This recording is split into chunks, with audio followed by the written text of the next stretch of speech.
வணக்கம். வணக்கம் ஐயா. வணக்கம் ஐயா. கேக்குதா? சரியா கேக்குதா? கேக்குது. கேட்குது. சரி. அண்ணா நீ கொஞ்சம் டவுன் ஆகுண்ணா. அண்ணா நான் நானு ஓகே. ரைட்.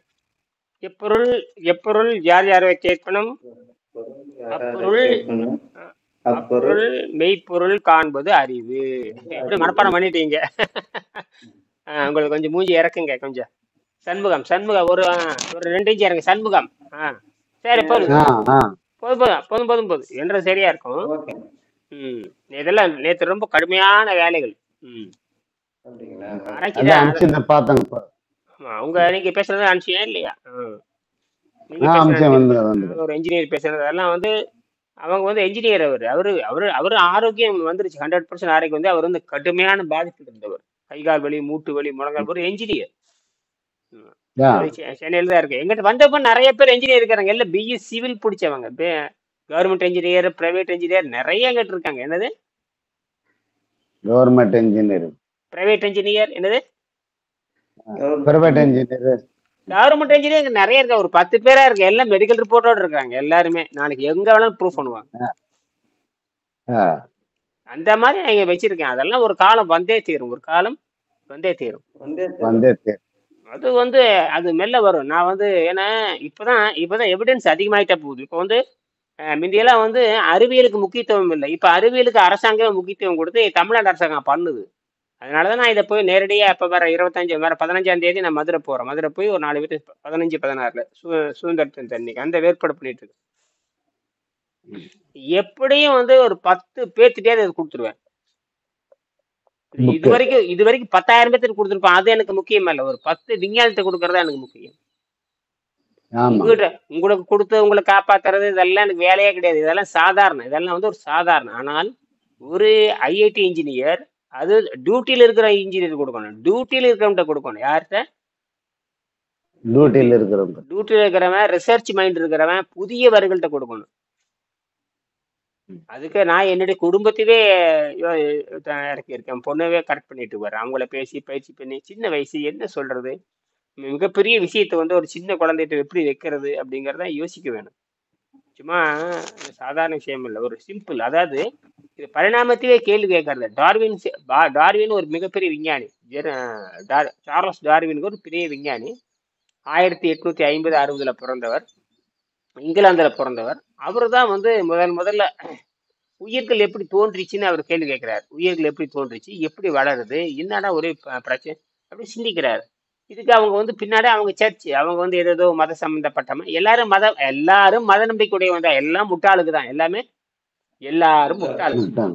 எப்படி நாம எப்படி முட்டாள்தனம் இது பண்றோம் பாருங்க. எல்லாம் ஒரு நல்லதுக்கு போராடுறையும் அவனை அடிச்சு கொள்றது, நல்லதுக்கு போராடுறதையும் ஒரு அடிச்சு கொள்வாங்க. மாட்ட போறானுங்க. எல்லா கொலைகாரங்களாம் மாட்ட போறானுங்க. எல்லா கொலைகாரம் முன்னாடி வந்துட்டானுங்க. தன்னை தெரியாமையே கொலைகாரம் முன்னாடி மாட்ட போறானுங்க இந்த சௌஜன்யா கேஸ்ல. புரியுதா? ஒரு 10, 15 பேர் ரவுடி அவனுங்களே மாட்டிட்டானுங்க. அவனுங்களே வந்து தன்னை வெளிப்படுத்திட்டானுங்க. நீ எவனும் அந்த ஃப்ரேம்ல இருந்து யாரும் தப்பிக்க முடியாது. அந்த போட்டோ எடுத்ததுதான் எல்லாம். நீ அதை வச்சு பிடிச்சேன்னு வச்சுங்க. அத்தனை பேர்த்தையும் பிடிச்ச ஒருத்தனை பிடிச்சி அசுக்கணும்னா அத்தனை பேர் வந்துருவானுங்க. இப்பதான் வளர்க்குறீங்க. ஏன்னா இன்னைக்கெல்லாம் வீடியோ வந்துருச்சு. யாரு அவன் அடிக்கிற கையில ஆயுதம் வச்சிருக்கான். பார்த்தேன் நான். அது அந்த கூட்டத்துல அவன் கையில இந்த எப்படின்னா இந்த வளையமா இருக்கும். ஒவ்வொரு அதுல போட்டு மறைச்சு பாக்கெட்டுக்குள்ள வச்சிருக்கான்னு எடுத்து ஒரு மாதிரி அட்டிக்க பாக்குறான். என்ன அப்ப யார் அனுப்புறான்னு அந்த அந்த தர்மசாலா நிர்வாகம் இருக்கு இல்லையா, அந்த ஜெயின் கூட ஒரு 4-5 ஜெயினுக்கு சேர்ந்துதான் இத்தனை வேலையும் பண்றானுங்க. 4-5 ஜெயினுக்கு இருக்க பாருங்க. அவனுக்கு தான் கர்நாடகத்தையே வேட்டையாடுறானுங்க. கர்நாடகத்தையே வேட்டையாடின்னு இருக்கிறாங்க. 4-5 ஜெயினுக்கு தான். அது கூட 100 ரவுடிகள் இருக்கிறாங்க. அந்த 100 ரவுடிகளுக்கு எலும்பு துண்டு போட்டே இருக்க வேண்டியது. எலும்பு துண்டு போட்டுக்கிட்டே இருக்க வேண்டியது. அவனுக்கு யாருன்னே தெரியாது. அவனுக்கு நேரா போக வேண்டியது. அத்தனை 300 போலீஸ் இருக்குது, 300 காவல்துறை அத்தனையும் மீறி வந்து அடிக்கிறான்னா என்ன தைரியம்? அந்த காவல்துறைக்கு என்ன இருக்குது? இதுக்கு ஆன்டி நக்சலைட் யாரோ இருக்காங்க. அத்தனை போலீஸ் இருக்குது. இவருக்கு நேர 10 கார்ல வர்றானுங்க, இறங்குறானுங்க. அவனுக்கு பாட்டுக்கு அந்த சௌஜன்யாவுக்கு விசாரிப்பு. அவங்க வழக்கம் போல 15 வருஷம் போராடிட்டு இருக்காங்க. வழக்கம் போல 15 ஆண்டா போராடிட்டு. அவங்க பண்றது இவன் என்னடா உள்ள வரான்னா, அப்போ குற்றம் உறுதியாகி போச்சு. அது அவனுக்கு வராம இந்த இந்த நாய்களை விட்டு பண்றது. இந்த நாய்களை பிடிச்சி அமுத்துனா சரியா போயிடும். மாட்டிக்கிட்டானுங்க, எல்லாத்துக்கும் எஃப்ஐஆர் போட்டாச்சு. நீ இவனுங்களை வச்சே பிடிச்சிக்கலாம், இவனுங்களை வச்சே பிடிச்சிக்கலாம். பிடிக்கணும். போதும். இவன் சாட்சி ஆகி போச்சு, நீ அவ்வளவுதான். நீ எப்ப பார்த்தாலும் இவங்களை பிடிச்சிக்கிட்டே இருப்பானு. இது அது எஃப்ஐஆர் பதிவு பண்ணியாச்சு. நேர எங்க இது ஐஜிக்கு போயிட்டானுங்க. ஐஜியை வந்து கேஸ் பதிவு பண்ணிட்டாங்க. இவங்க மேல எஃப்ஐஆர் போட்டாச்சு. இவங்க மேல எஃப்ஐஆர் இல்ல டின்னு போட்டு வந்தா வண்டி பேரு டி, தர்மசாலா டி, அது அந்த காரு எல்லாம் பதிவாயாச்சு. நீ எவனும் தப்பிக்க முடியும். இதை பிடிச்சி நசுக்கணும்னா எல்லா வேலையும் வரும். காலம் வந்தே தீர், நீதி கிடைச்சே. அதாவதுங்க 98 பேர் வந்து குற்றவாளி தப்பிக்கப்படலாம், 99 பேர் தப்பிக்கப்படலாம். ஒரு நிரபராதி வந்து பாதிக்கப்படக்கூடாதுங்கிறதான் விஷயமே. அதனாலதான் நானும் பார்த்துக்கிட்டு தான் இருக்கேன். இந்த நாட்டுல அக்குறம், அதாவது உலகம் பூரா நடக்குதுங்க. ஏன் இந்த அக்குறம் இங்க மட்டும் இல்ல, உலகம் பூரா நடக்குது. தமிழ்நாட்டுல பாருங்க, நேத்து ஒரு போலீஸுக்கார குடிச்சு கும்மாளம், இந்த சாப்பாடு திங்கிறது, அதுக்கு மேல குடிக்கிறது, குடிச்சு போட்டு ஒரு போலீஸுக்காரன் வந்திருக்கு, அவனையே வெட்டி கொண்டிருக்காங்க. நேத்து முந்தா நாள் நடந்திருக்குது கோபியில எங்க ஊர்ல இருந்து ஒரு 20-40 கிலோமீட்டர் தள்ளி. கோபிச்செட்டிப்பாளையம் கொஞ்சம் திருப்பூர் பல்லடம் பூரா இந்த ஃபேன் ஓடிட்டே இருக்கும். காத்தாடி ஃபேன் ஓடிக்கிட்டே இருக்கும், கரண்ட் எடுக்கிறது. ஏதோ அப்பனும் மகனுக்குள்ள ஒண்ணு, ஏதோ தோட்டத்துக்குள்ள குடிதான், இல்ல குடி சாப்பாடு நல்லா தின்னு போட்டு போதை இருக்குது. அண்ணன் தம்பி, மகன் அப்பன் அண்ணன் தம்பி, அதுக்குள்ள சண்டை வந்துடுச்சு. அதை யார போலீஸுக்கு சொல்லியிருக்காங்க. போலீஸுக்கு அவன் நைட்ல போயிட்டு ஏதாவது ஒரு 10 மணி 12 மணியா இருக்கு மாதிரி தெரியும், என்னன்னு தெரியல. அந்த ஏசி அங்க அந்த நேரத்துல உள்ள போயிருக்கிறேன். அவங்ககிட்ட எதுவுமே இல்லை அந்த நேரத்துல. ஏன்டா இப்ப சண்டை போட்டு இருக்கிறீங்கன்னு சொல்லி பேசும்போது அவன் குடிபோதை என்ன பண்ணிட்டு அறுவாள் எடுத்து குடிபோதையில என்ன நடக்குது பாருங்களேன். ஒரு இசை கழுத்துல வெட்டிக்கிறேன். அப்பவே அந்த மற்ற எல்லாம் பயந்து ஓடிட்டாங்க. அந்த வெறியில கார் அடிச்சு வண்டி அடிச்சு போலீஸ்கார் வேனையை அடிச்சு எல்லாம் போதை ஏறிடுது. என்னது, ஆனா எங்க உலகத்திலேயே அதிகமா சாராயம் விற்கிறது வந்து இந்தியாவில தமிழ்நாட்டுலதான். தமிழ்நாட்டுல சாராயத்தோட நம்பர் 1. ஒழுக்கம், பண்பு, மானம், மரியாதை எதுவுமே எங்க நாட்டுல கிடையாது. புரியுதா? எல்லாம் இழந்தாச்சு. எங்க நாட்டுல சித்தர்கள் தோன்றினார்கள், ஞானிகள் தோன்றினார்கள், 63 நாயன்மார்கள் தோன்றினார்கள், 11 ஆழ்வார்கள் தோன்றினார்கள், ஏராளமான சித்தர்கள் தோன்றினார்கள். திருக்குறள், தேவாரம், திருவாசகம், உலகத்திலே அதிக இலக்கியங்கள் உள்ள மொழி தமிழ் மொழி. அத்தனை இருந்துமே கற்பழிக்கு எப்படி சௌஜன்யம் எப்படி கற்பழிச்சு நார தொங்க விட்டாங்களோ அதே மாதிரி நார கிழிச்சாச்சு. இதுல இருக்கிறதுக்கு ஒண்ணுமே இல்லை. நீ இருக்கிறது நான் ஒண்ணு சுத்த மட்டும்தான். இது ஒண்ணு யாரும் ஒண்ணுமே செய்ய முடியாது. நாமளே விழித்து கொண்டு தகுதியற்ற நாடாக மாறிவிட்டது. இந்தியா வந்து தகுதியற்ற நாடு. இந்தியா வந்து தகுதியற்ற நாடு, வாழ தகுதியற்ற நாடு, ஒழுக்கம் தகுதியற்ற நாடா மாறிடுச்சு. இவ்வளவு இலக்கியம் இருந்து அப்ப நம்ம பாடத்திலே படிக்கல, பாடத்துல சொல்லித்தரப்படவில்லை. இதுதான் பெரிய குற்றம். அது எல்லாமே மனப்பாட கல்வி முறை, அதாவது எதற்கும் பயன்படாதது. இப்ப இந்த ஒண்ணும் பாருங்க, இந்த கல்வி முறை வந்து 2000 ஆண்டுக்கு இருக்கிற செய்திகள் உள்ள வச்சிருக்காங்க. என்னது, 2000 ஆண்டுக்கு முன்னாடி இருந்த செய்தி உள்ள வச்சிருக்காங்க. அந்த 2000 ஆண்டுக்கு முன்னாடி சொன்னவர் யாருன்னு தெரியாது. யாருன்னு திருவள்ளுவர் தான் சொல்லியிருக்காரு, திருமூலர் சொல்லியிருக்காரு, பதஞ்சலி சொல்லியிருக்காரு, டாக்டர் அருணாடகர் சொல்லியிருக்காரு. இதெல்லாம் யாருமே நமக்கு தெரியாது. சொல்லப்படும் யாருமே தெரியாது, யாருமே தெரியாது. ஆமா, இப்ப வெங்கடேசன் உங்களுக்கு தெரியாது, எனக்கு தெரியும். எனக்கு மட்டும்தான் வெங்கடேசன் தெரியும். உங்களுக்கு எங்க வெங்கடேசன் யாருன்னு தெரியாது. சரியா? இதெல்லாம் நான் நேர்ல பார்த்தேன். இப்போ இவங்க சொல்றதெல்லாம் உண்மையானா, இப்ப வெங்கடேசன் பண்ணியிருக்காரு. வெங்கடேசன் பண்ணிட்டு தன்னுடைய 10வது பாடத்துல பாத்தீங்கன்னா தான் எப்படி மெடிக்கல் ரிப்போர்ட் எடுத்தெல்லாம் இருக்கு. 10வது பாடத்துல அவர் மெடிக்கல் ரிப்போர்ட் எடுத்திருக்காரு. தன்னுடைய நார்மல் எப்படி இருக்குது, இது யாரு பண்றாங்க?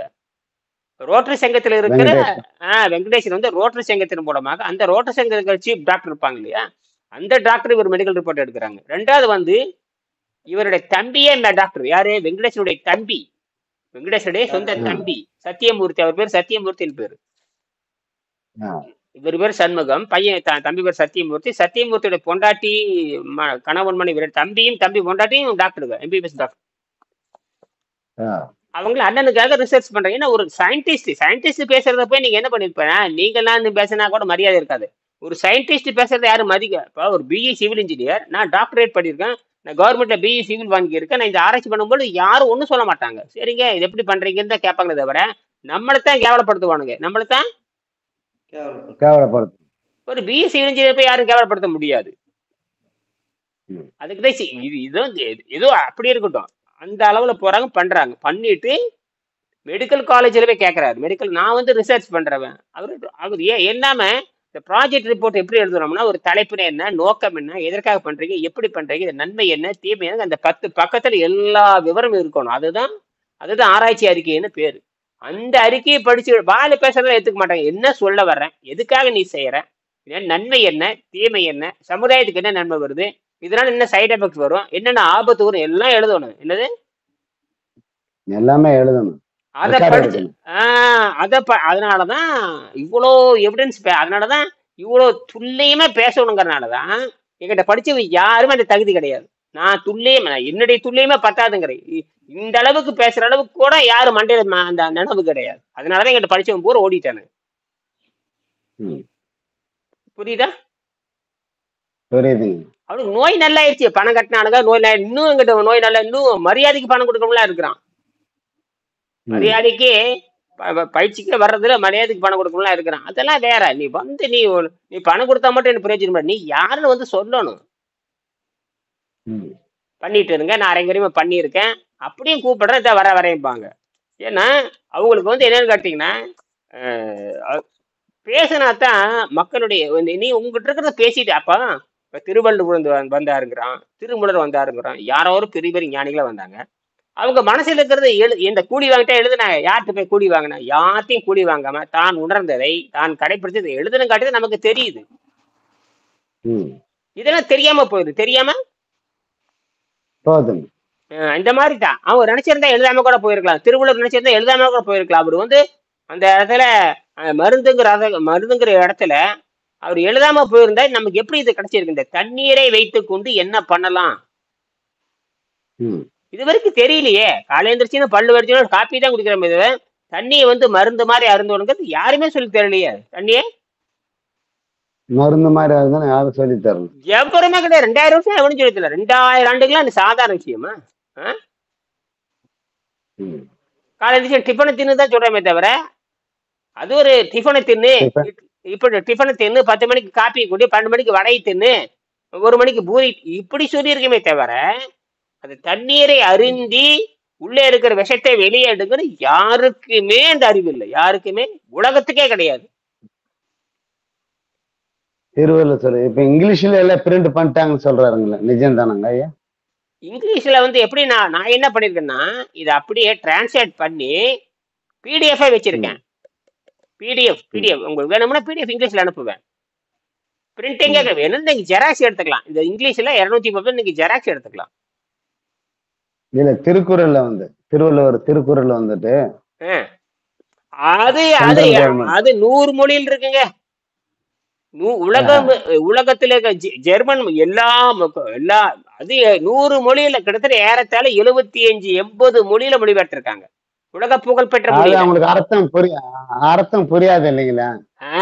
அதுதான் விஷயம், அர்த்தம் புரியாது. இப்போ அர்த்தம் புரியாது. இப்ப நான் கன்னடத்துல இந்த புத்தகத்தை கன்னடத்துல மொழிபெயர்த்தலாம், சும்மா படிப்பானதே தவிர என்ன அர்த்தம் எவனுக்கும் புரியாது.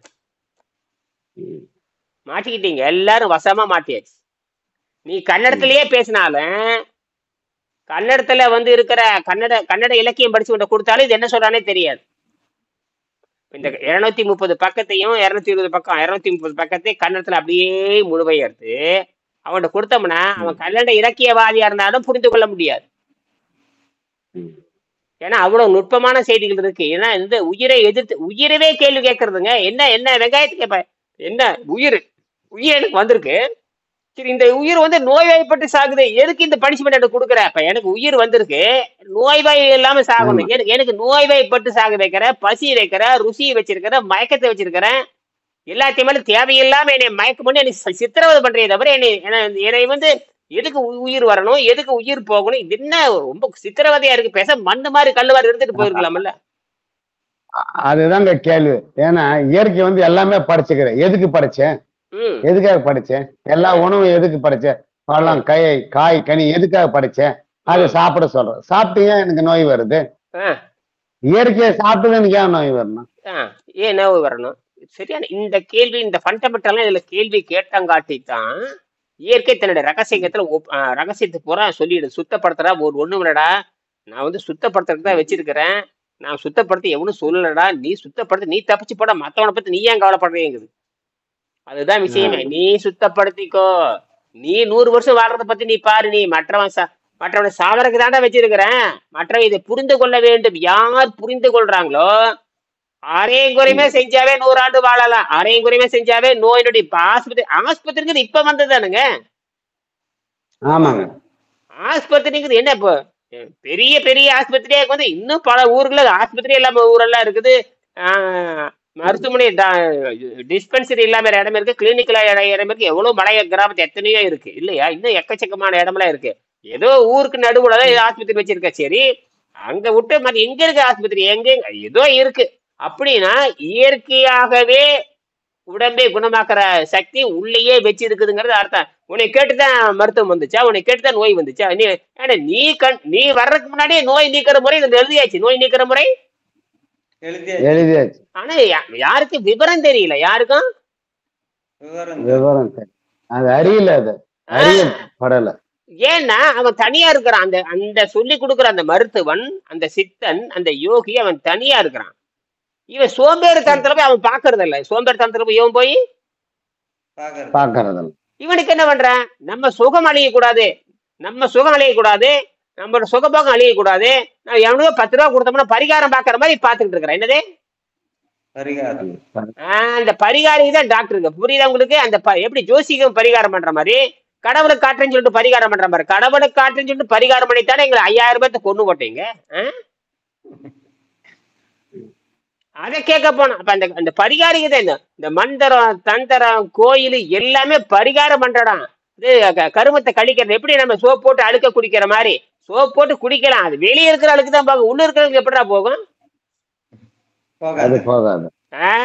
அதைத்தான் வள்ளுவர் கேட்கிறாரு.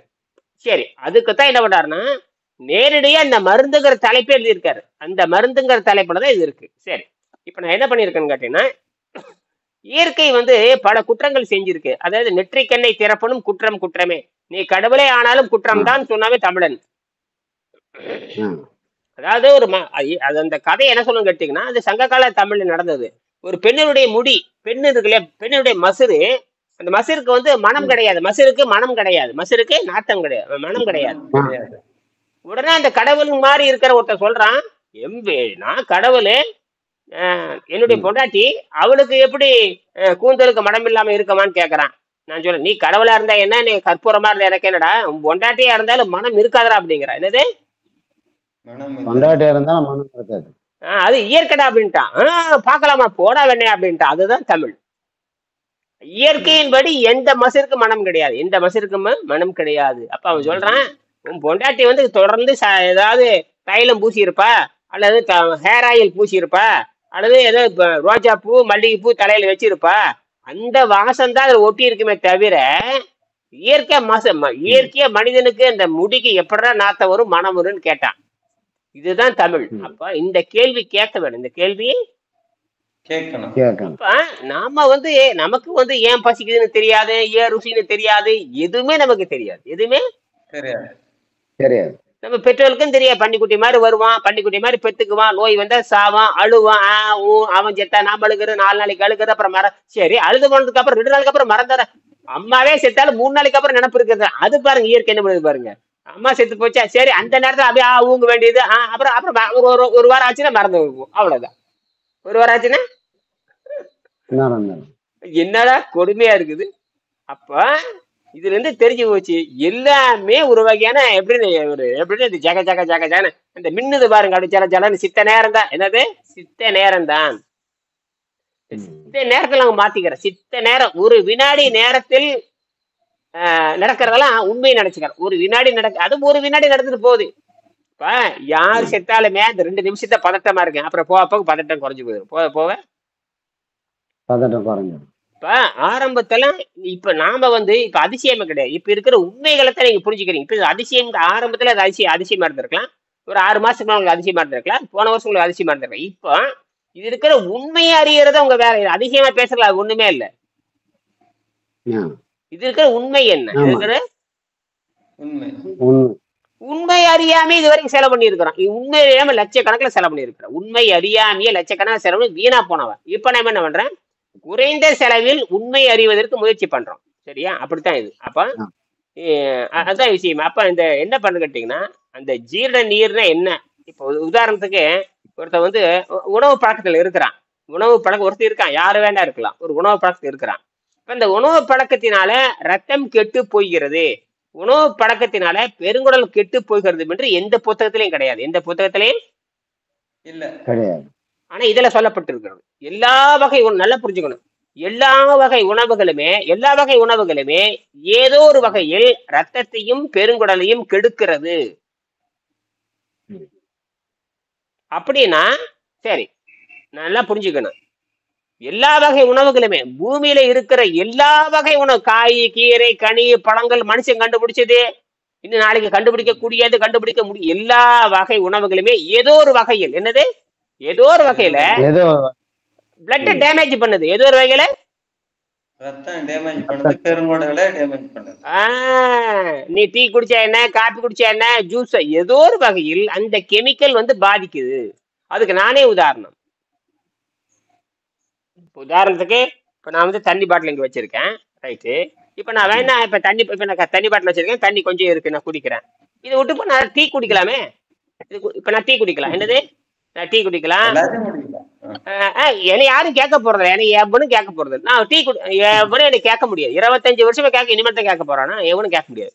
நான் டீ குடிக்கலாம், ஜூஸ் போட்டு குடிக்கலாம், கோழிச்சூப் பவுடர், ரெடிமேடு கோழிச்சூப் பவுடர் வந்திருக்கு. அடங்க உட்காம உலக ஃப்ராடு. ஒரு நண்பர் வந்து குட்டி போட்டு போனாரு, சார் சாப்பிட்டு பாருங்க, சரி குரான் வாங்கி, அதுக்கு ரெடிமேடு கோழிச்சூப் பவுடர், என்னடா கதை விடுறீங்க அப்படின்னு. அந்த கோழியை காய வச்சு, செத்து போன கோழியெல்லாம் காய வைக்கிறது, என்னது, செத்து போன கோழியெல்லாம் காய வச்சு, வேக வச்சு காய வச்சு பொடி பண்ணிடுறது. அந்த காலத்துல அந்த காலத்துல பாட்டி என்ன பண்ணுவாங்கன்னா, ஆடு வெட்டுறப்ப மிச்சமாச்சு அந்த கறியெல்லாம் உப்பு மஞ்சளை போட்டு மேல கட்டி வைக்குவாங்க, கட்டி வச்சிருவாங்க. அதை என்ன பண்றான் தெரியுமா, அதை பவுடர் பண்றான். அதை வந்து காய வச்சு பவுடர் பண்ணி அதோட மசாலா பொடி சேர்த்து இது வந்து கோழிச்சூப்பு பவுடர் ஒரு விற்கிறானுங்க. அடங்க ஒக்கமாக்கா. என்னடா அதான் சார், இவ தின்னு கட்டுறது பரம்பரை, மனிதனை வந்து தின்னு கட்ட பரம்பரை. ஏதாவது உள்ள கொடுத்து இங்க பாருங்க, அவன் விற்கிறான், ரைட்டு, அது வேற. ஆனால் இயற்கை வந்து உங்க சாவை எப்படி உறுதிப்படுத்துது பாருங்க. இன்னும் கொஞ்சம் நல்லா இருக்கிறோம், இன்னும் ஜல்தி சாகணும், அதெல்லாம் சாப்பிட்டது. அதுல பூரா அஜினாமோட்டா கலந்து பார்த்தேன். அஜினாமோட்டா கலந்து இருக்கிறான். அஜினாமோட்டா ரொம்ப மோசமானது, செயற்கை சுவை. அஜினாமோட்டாங்கிறது பயங்கரமா மோசமான உப்பு. அது அஜினாமோட்டா அந்த காலத்துல கலக்கல எல்லா உணவுலையும் போடுவான், சிப்ஸ்ல போடுவான், பேக்கெட் ஃபுட்டு, பிஸ்கட்டு, என்னென்ன இருக்குதோ எல்லாத்துலயும் பெரிய கோடிக்கணக்கில் பணம் ஈட்டுற முதலைகள் இருக்கிறாங்க. இந்த உணவுப் பொருள் தயாரிக்கிற அவங்க பூரா இந்த கெமிக்கலை போடாம ஒண்ணும் பண்ண முடியாது. புரியுதுங்களா? சரி, அதெல்லாம் இருக்கட்டும். ஆக இந்த ஜீரண நீர் சுரக்கின்ற பொழுது நமக்கு என்ன ஏற்படும் கேட்டீங்கன்னா, இந்த வாதம், பித்தம், கபம் சமநிலையற்று போய்விடுகிறது, சமநிலை இல்லாம பண்ணிடுது. பித்தம், கபம். ஆமா, இது வந்து சபனை நமக்கு வந்து சைபர்லயே இருக்கணும், எப்பவுமே சைபர்லயே இருக்கணும். எது சைபர்லயே இருந்துட்டே இருந்ததுன்னா மரணம் வராது.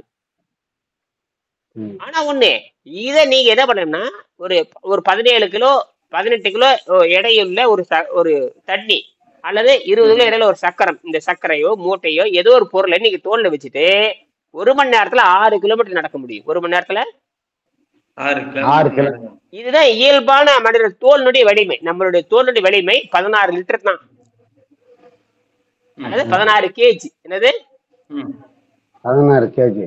இதுதான் லிஸ்ட். அதான் ஒரு குடத்தினுடைய கெப்பாசிட்டி, நம்மளுடைய கையினுடைய கெப்பாசிட்டியே 16 கிலோ தான், 17 கிலோ தான்.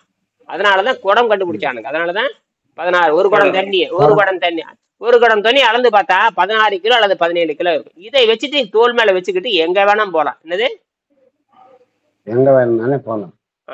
இதுதான், இது வந்து இயற்கையா இருக்கிற சக்தி. இதை நீங்க செக் பண்ணி பார்க்கலாம். நான் 1000 முறை செக் பண்ணிட்டேன். எத்தனை முறை? 1000. அது மட்டும் இல்ல, கையில மம்டி எடுத்துன்னு வச்சுக்கேன், 3 மணி நேரம் மம்டி வெட்டுவேன், தண்ணி கூட குடிக்காம. எல்லாம் பண்ணி பார்த்தாச்சு. அப்புறம் தான் தெரிஞ்சு போச்சு, இந்த உடம்பு உண்மையாலவே இயங்குதுறான்னு கண்டுபிடிச்சதுக்கு அப்புறம் தான், ஓ இது உணவு பழக்கமே தவிர வேற ஒண்ணு இல்லை. அப்புறம் புரிஞ்சுக்கிட்டேன், இது உணவு பழக்கம். நம்ம என்ன காப்பி போட்டுக்கலாம், வெத்தலை போட்டுக்கலாம், பீடி சிகரெட் குடிச்சுக்கலாம், இட்லி தின்னுக்கலாம், தோசை தின்னுக்கலாம், புரோட்டா, ஏன் இதெல்லாம் பழக்கத்துல வர்றது இல்லது. பழக்கத்துல எனக்கு இப்போ காலையில வந்து போண்டா தின்ன உடம்பு ஒத்துக்காதா, ரைட் தின்னுக்கடா அப்படிங்க.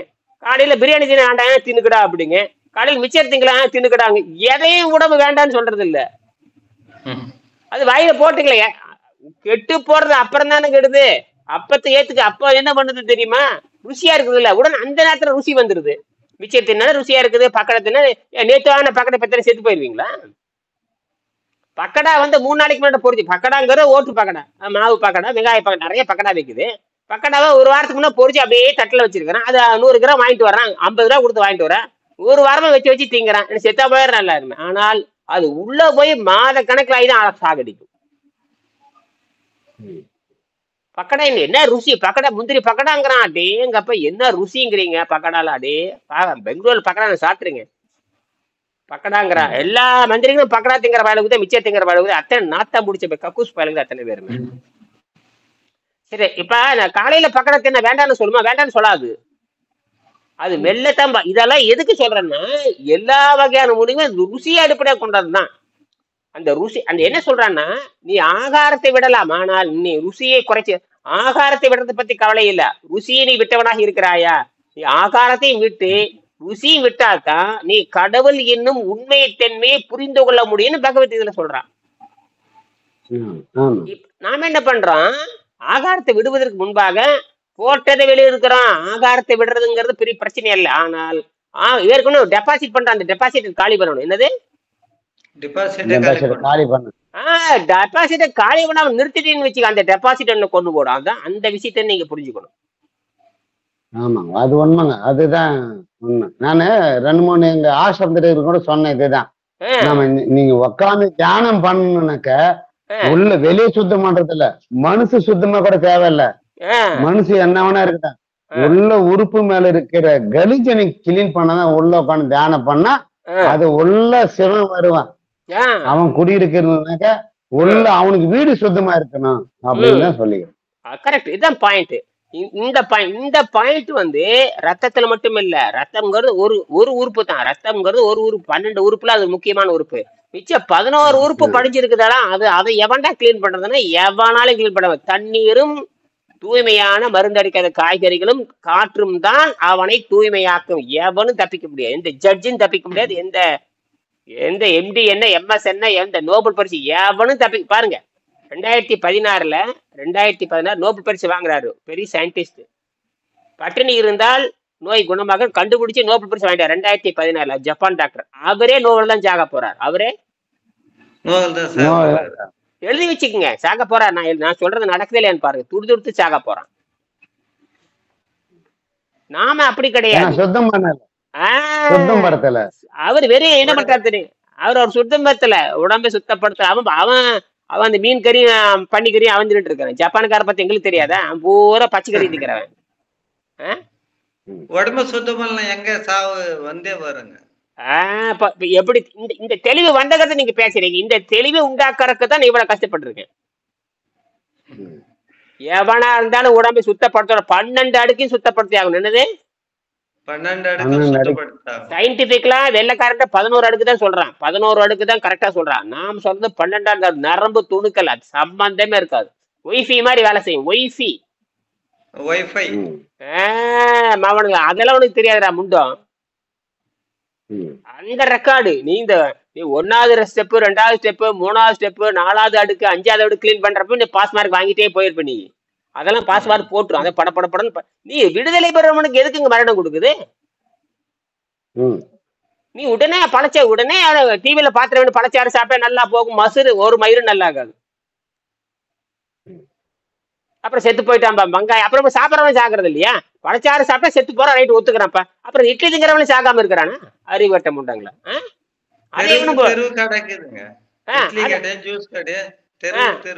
அப்ப எல்லா கடையும் மூடிடலாமா? அப்ப இட்லி கடை மூடு, ஜூஸ் கடை மூடு, ஐஸ்கிரீம் கடை மூடு, எல்லாத்தையும் மூட வேண்டியதானே?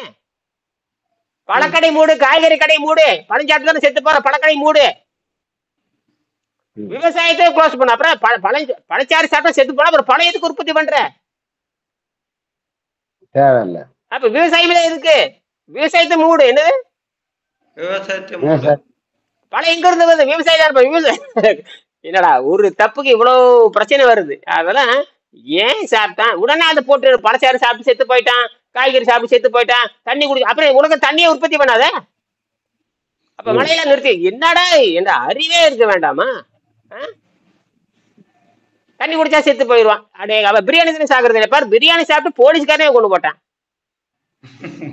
அட கொடுவாதி, பிரியாணி தின்னு போட்டு போதை ஏறிடுது. பிரியாணி தின்னாச்சு, சாராயம் குடிச்சாச்சு, சண்டை போடாதங்கன்னு சொல்ல வந்தவன கொண்டு போட்டாங்க. சண்டை போடாதுன்னு சொல்ல வரவன என்ன பண்ணிட்டாங்க, போடுவோன்னு போட்டு அடுத்த நாள் காலையில் போலீஸ் என்ன படிச்சா நேர துப்பாக்கி அவன் கொண்டே போட்டாங்க. இப்ப பாருங்க, கோர்ட்டு மில்ல நீதி அப்பவே அப்படியே அவன் கூட்டிட்டு வந்து அப்பவே என்கவுண்டர். அவன் என்னது என்கவுண்டர் 27 மணி அவனை சுட்டு கொலை பண்ணாச்சு. சுட்டு கொலை பண்ணி. நீ பாரு, இதுதான் தமிழ்நாடு, இதுதான் தமிழ்நாடு. என்ன மானம் கட்ட தமிழ்நாடு. இங்க ஒருத்தர் போலீஸ்காரன் அடிச்சு கொண்டு இருக்கான். ஒரு போலீஸ்காரன் சேர்ந்து 5-6 பேர் சேர்ந்து அடிச்சு கொண்டு இருக்காங்க. அவனுக்கு இன்னும் நீதி கிடைக்கல. அவனுக்கு பணம் கொடுக்கல யாருமே. இந்த செத்து போன இந்த போலீஸ்காரனுக்கு உடனே அரசாங்கம் தூக்கி பணம் கொடுக்குது. கேள்வியே எல்லாம் பணம் கொடுக்குது. அவனை கேட்டானா? அது நீ உன்னுடைய ஆளு நீ வந்து அரசாங்க உத்தியோகம் கட்டி நீ கொடுக்குற. அப்ப இங்க அதே அரசாங்கம் தான், அதே அரசாங்கத்தை ஒருத்தர் அடிச்சே கொலை செஞ்சிருக்குது. இங்க பொதுமக்கள் வந்து அதே அரசாங்கம் தான் ஒரு பொதுமக்களுக்கு அவனுக்கு ஏன்டா 1 கோடி கொடுக்கல? அவன் தண்ணி அடிச்சுக்கிறான், பிரியாணி சாப்பிட்டுக்கிறான், அதெல்லாம் போட்டு மூடிட்டாங்க. அதே வேற ஆளு அவன் இப்ப தண்ணியை ஷூட் குடிச்சதுனால அவனை ஷூட் பண்றதுக்கு அதிகாரம் கொடுக்குறாங்க. அதிகாரம் இவனே எடுத்து சுட்டு போட்டான். பேருக்கு போறது கோர்ட்டுக்கு போனா நேரம் ஆகும்னு சொல்லி போட்டு வேணும்னே அவனை கூட்டிட்டு வந்து அந்த ஒரு நாளுக்கு அடுத்த நாள் ஓடுறான்னு சொல்லிட்டு பொய் சொல்லி திடீர்னு ஓட்ட வேண்டியது. எந்த ரெக்கார்டு எதுவும் இல்லையே. அதனாலதான் என்ன பண்ணுறது கேட்டீங்கன்னா, நீதிபதிகள் எப்பயுமே போலீஸ் வாக்குமூலத்தை ஏத்துக்க மாட்டாங்க. போலீஸ் கொடுக்குற வாக்குமூலத்தை யாரும் ஏத்துக்க, நீதிபதி ஏத்துக்க மாட்டாங்க. நீதிபதியே இனிமேல் தைரியமா சொல்லுங்க, போலீஸ் வாக்குமூலத்தை நீதிமன்றம் ஏற்றுக்கொள்ளாது. இப்ப பாரு, இந்த கேஸ் போக சொல்லிடுவேன், வேணும்னே கொலை செஞ்சிருக்கீங்கடா அப்படின்ட்டுருவாங்க. வேணும்னே கொலை செஞ்சிருக்கிறீங்க நீங்க. அவன் என்ன எனக்கு 10 பேர் இருக்கப்ப எப்படா தப்பிச்சுவா? அவனுக்கு சுட தெரியாது. அவன் சாதாரண ஒரு கிராமத்துக்காரன். இது சாராயம் குடிச்சிட்டு கொலை பண்ணி போட்டான். நீ என்ன பண்ணி இருக்கிற? பழிக்கு படி இருக்கிறக்காக வேணும்னே கூட்டு வந்துட்டு தப்பிச்சு போன ரெக்கார்டு காட்டு, வீடியோ காட்டு. அதுக்குதான் அமெரிக்கால என்ன பண்ணிட்டாங்க, உலக நாடெல்லாம் முன்னேறி நாடு என்ன பண்ணிட்டான்னா பட்டன்ல கேமரா வச்சிருக்கணும். எந்த போலீஸ் அதிகாரம் பட்டன்ல கேமரா வச்சுக்கணும். என்னது இது பேரு பாடி கேமரான்னு பேரு. அவெல்லாம் கொண்டு வந்துட்டான். இந்த மானங்கட்ட இந்தியாவில ஒரு இளவும் கிடையாது. வெளியே வந்துருங்க. ஆமா, அங்க வந்து காவல்துறை வீட்டுக்கு வந்து பட்டன் கேமரா ஆன் பண்ணிட்டு தான் போகணும். பட்டன் கேமராவை ஆன் பண்ணிட்டு தான் போகணும். எல்லா ஆர்குமெண்ட்டும் அது பதிவாகணும். அதனால எல்லாம் அங்க வெளிநாட்டுல காவல்துறை தப்பே பண்ண முடியாது. வெளிநாட்டுல எல்லாம் தப்பு பண்ண முடியாது. அதே சிங்கப்பூர்ல நினைச்சு கூட பார்க்க முடியாது. சிங்கப்பூர்ல எந்த ரொம்ப குற்றம் குறைவு. எல்லாம் பட்டன் கேமரா, எல்லாம் நீ இப்ப எல்லாம் ரெக்கார்ட் ஆகணும். ஏன்னா அதுதான் விட்னஸ்ங்கிற. அதனாலதான் வெளிநாட்டுல வந்து காவல்துறை குற்றங்கள் ரொம்ப. இங்க இந்தியாவில திறந்து விட, அது வடநாடெல்லாம் அவ்வளவுதான். போலீஸ் ஸ்டேஷன் போனா இங்க திரும்பியே வர முடியாது. சரி, இப்ப உங்களுக்கு புரிஞ்சிருச்சா? அப்ப உடம்பை எந்த உணவை சாப்பிட்டாலும் அது குற்றமுடையதாக இருக்கிறது. நீங்க ஏதாவது கேள்வி கேட்டு முடிச்சுக்கலாம். நேரமாச்சு. அது இன்னைக்கு தண்ணிலே தான் போட்டுக்கிறேங்க. டெய்லி ஒரு 12 ஹவர் 12 ஹவர் போடுங்க. போட்டுட்டு எடையை செக் பண்ணுங்க. காலை பாருங்க, கால் எப்படி சுருங்கி இருக்கு. சுருங்கி இருக்கணும். கால் சுருங்கி இருக்கணும். கால் நிற மாதிரி இருக்கான்னு பாருங்க. ஒரு கால் நிறம் கூட போட்டுட்டேன். கால் நிற மாதிரி இருக்கான்னு பாருங்க. சரி சரி. கால் நிற மாதிரி பாருங்க. வேற எதுவும் 24 மணி நேரம் தான் அந்த 20 ஹவர் போடுறோம் தண்ணி டெய்லி இங்க வந்த பிறகு. 20 ஹவர் போடுறது பெரிய விஷயமாச்சு. அதுவே உங்களுக்கு புற்றுநோய் குணமாக்குது. அது குணமாயிட்டு வருது. என்னது குணமாயிட்டு வருது. மூஞ்சி வடிஞ்சிருக்கு. சண்முகத்தை நல்லா மூஞ்சி வடிஞ்சிருக்கு. மூஞ்சி நல்ல அந்த வடிஞ்சு வரணும். அந்த வடிஞ்சு, ஆமா, இந்த வடிஞ்சு வந்து ஒரு கட்டத்துக்கு மேல நாக்குல வந்து வெள்ளை படியில நிக்கும். லேசான ரோசாப்பூ நேரத்துல இருக்கணும். லேசான இதெல்லாம் மாறிடு. இதெல்லாம் இந்த மஞ்சளே இருக்காது. அப்படியே அந்த மஞ்சள வந்து 50 ஆண்டு மஞ்சள், 50 வருஷமா சாப்பிட்ட மஞ்சள் அது.